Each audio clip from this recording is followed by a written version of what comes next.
So to dive into the details of how to keep your bird feeding station and bird baths hygienic, one thing to do is to take your current feeders, dispose of any old seed, and also rake up seed hulls and feces, just general debris under your feeding station. So that can accumulate, it can develop harmful bacteria and mold with time, and also have contaminated bird droppings concentrated under your feeding station. So it's a good idea every time you go to clean your feeders, go ahead, rake up that debris and dispose of that properly in the trash or a covered compost, or burn it. And then you also want to take a look at the other parts of your feeding station, like this tray, baffles, any place that the birds might perch and deposit droppings. Those should be dismantled if possible, or wiped down with a disinfecting cloth to thoroughly clean your feeding station. So now for disinfecting your bird feeders and your bird baths. First of all, you want to make sure you have the right personal protective equipment, since we are dealing with chlorine, bleach, and soap and water. It's great to have eye protection and gloves. These are just like dishwashing gloves, rubber gloves. In a pinch, you can use washable work gloves that you can then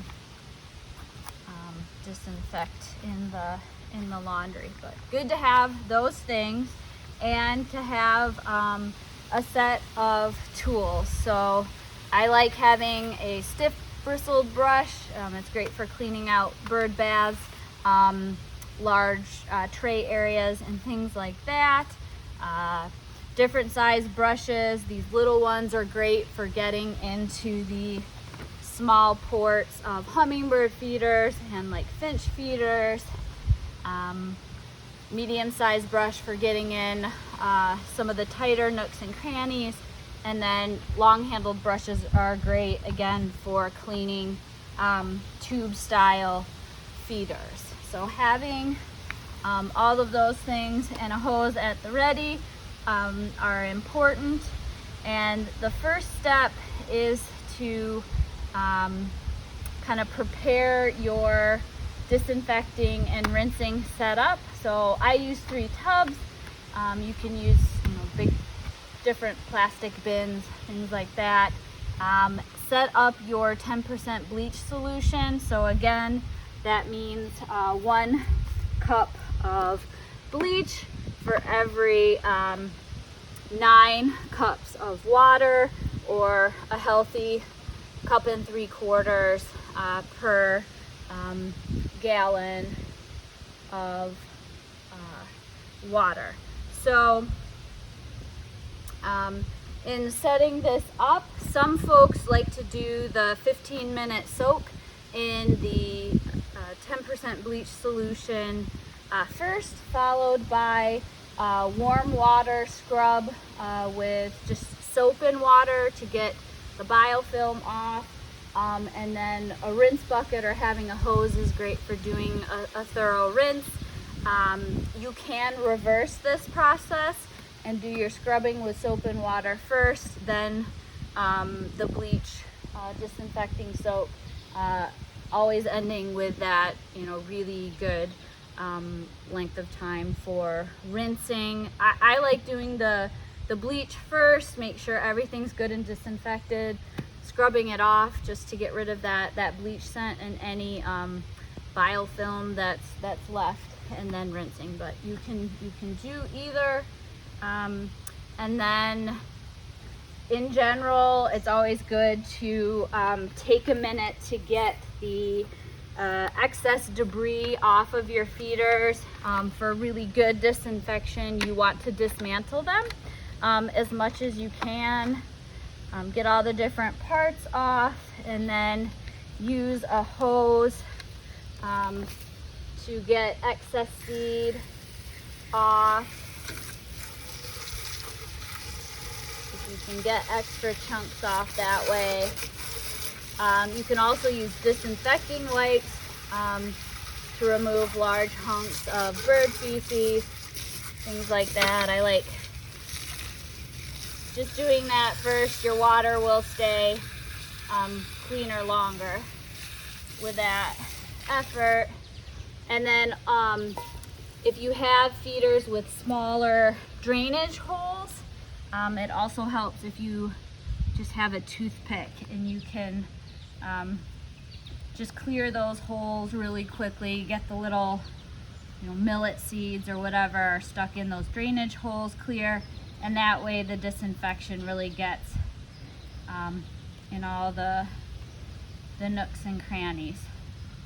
And then just speaking from experience, I like doing, if I have any like pollinator habitats, I like disinfecting those first, then doing my hummingbird feeders. They tend to be not as dirty as some of your other standard feeders, so I like cycling those through first, then doing normal bird feeders, and then doing your suet feeders last, because those tend to have the most debris and really kind of scum up the water the worst. So I save those for last.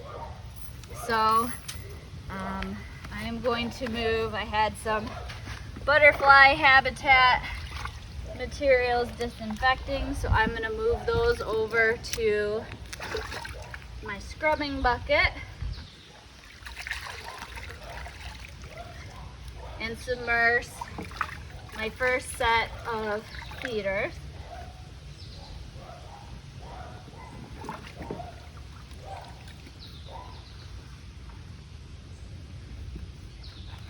And then let those sit for 15 minutes to fully disinfect before going through and scrubbing each part, rinsing thoroughly. And then it's important to set things out to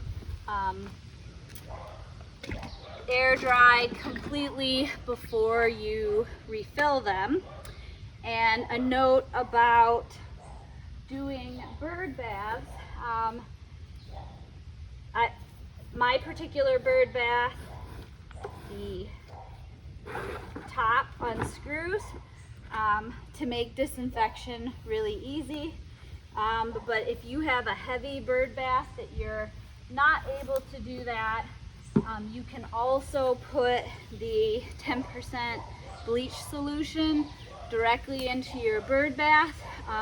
Let it stand for 15 minutes. Make sure that you cover it either with a big garbage bag or a clean garbage bin or something. You never want to leave your bleach water unattended where a bird could drink out of it or another animal could get into it. So make sure you cover that, and then you can scrub it out and rinse it out really well in place if you have to. So I've moved my first batch of feeders out of the disinfecting solution and into the warm soapy water. So it's important for the final scrubbing to, especially where the ports are, where the birds put their mouths, to make sure you get into each and every one of those. Give them a good scrub. And once you've done that, or you're working on one of your other feeders, take the appropriate brush and scrub out the interior of your feeders, all the parts, and also give the perches An extra scrub. And then once you're done with that, you can move it into your rinse bucket or use a hose to thoroughly rinse out your feeders and then hang them up to dry. Once you're all finished, in particular, you'll want to dilute your bleach solution and pour it somewhere where you don't particularly care about the vegetation. If dumped directly without diluting, it can harm your lawn, so just be aware of that. I tend to dilute mine and pour it across the driveway, but just make sure you dilute it out before you dump it into the landscape. So I hope these steps make it clear how you can keep your wildlife feeding and watering stations hygienic and be good stewards of our local wildlife. Take care.